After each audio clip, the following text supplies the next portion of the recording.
My name is Joaquin, and initially when I was approaching this assignment, I had the idea to kind of work hand in hand with the inauguration yesterday and do kind of a historical background on the Lions and, you know, the build-up to the opening of this new building. And then it ended up being very dry. And while I was getting ready, actually, the night before, putting on my tie, as I always do, pre-studying all my dress up clothes, because it takes me at least an hour to get the tie right.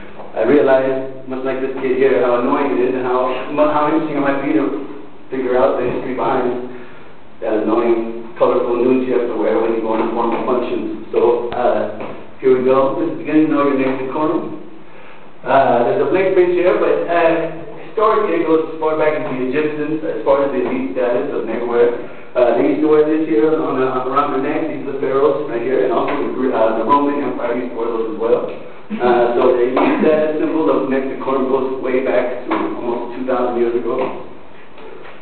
But first, if you want to put a face to your grievance between neckties, like I do, but I like to do, we have Emperor Joaquin, which is the actual first knot of the tie. He used to do it as a complete status symbol, elite status symbol, and all of his Secret Service, you can call them, would wear it as well, to tie a knot to show that they were the royal Empire soldiers. But the actual contemporary version of what we call the necktie goes to back to the Croatian War when they took over Turkey in the 1660s. They wore a silk bow around their neck as they came in to celebrate the victory over Turkey. And of course, Louis XIV from Paris always had a kind of fetish with unique fashion designs, and he liked to be a trendsetter himself, and he stole that from the Croatians. Actually, the etymological term from necktie comes from Croata, which means Croatian, and here's an example of the original and how Louis XIV interpreted it.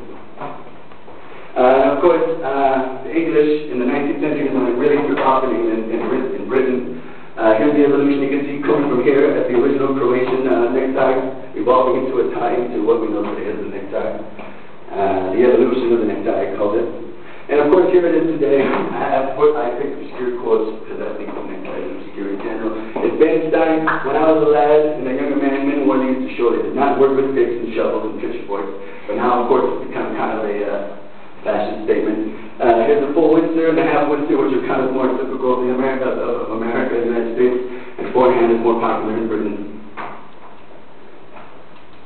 Individualism and symbolism through the 20th century started becoming much more of an individualistic kind of statement to stick out. It wasn't as formal anymore. At the beginning of the 20th century, it was more of a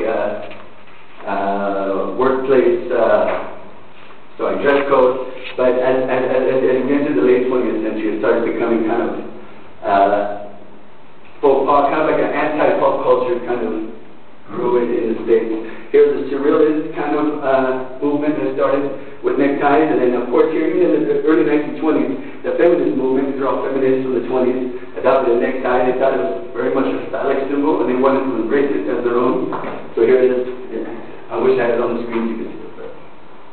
And I'll turn up to the necktie. I just wanted to conclude with this because for all of you guys who are kind of anti-necktie like I am and feel kind of suffocated when you wear them, we have these, the bow tie, of course. There's a zipper necktie now, which is very nice, and when you're rushing out the door, you can just zip it up and then for all you nerds and green savvy people, here's the solar powered necktie, which charges all your phones on your body while you're wearing it.